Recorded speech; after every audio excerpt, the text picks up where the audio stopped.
In the wake of the tragic mass shooting in Tumbler Ridge, BC earlier this week, those who study crime left wondering why seized guns were returned to the home of the shooter. I think the question that will always be kind of haunting people right now is, was the decision a proper decision, or had been made by a judge?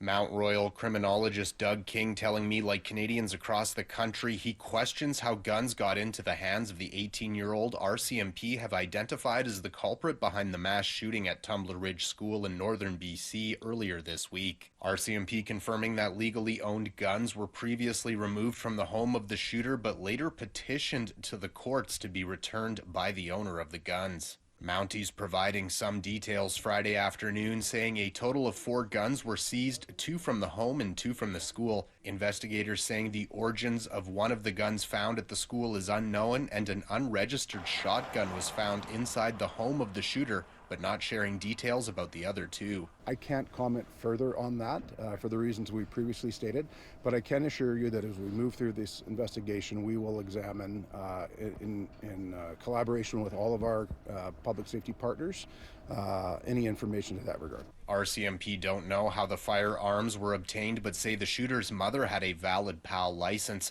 but no firearms registered. A social media post from the mother shows several long guns in a safe, as well a 2021 post encouraging people to check out her child's YouTube page focused on shooting and hunting. Professor King explaining how the process works when a complaint is made and the guns are first seized. An automatic 30-day, right?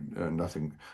Then after the 30 days, if there is no follow-up saying the person should continue not to have access, those weapons will automatically be returned.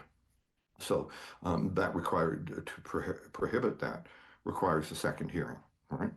And so the question I have is, was a second hearing ever requested by law enforcement or whomever made the initial complaint? While investigators have not confirmed if the guns used in Tuesday's shooting were the same ones returned to the home, those advocating for legal firearm owners in the country are also left wondering what part of the system failed to prevent the tragedy.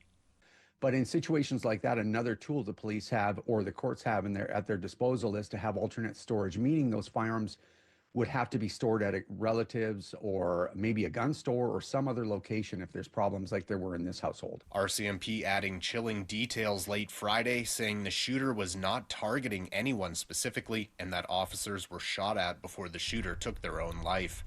Darcy Ropchan, City News, Edmonton.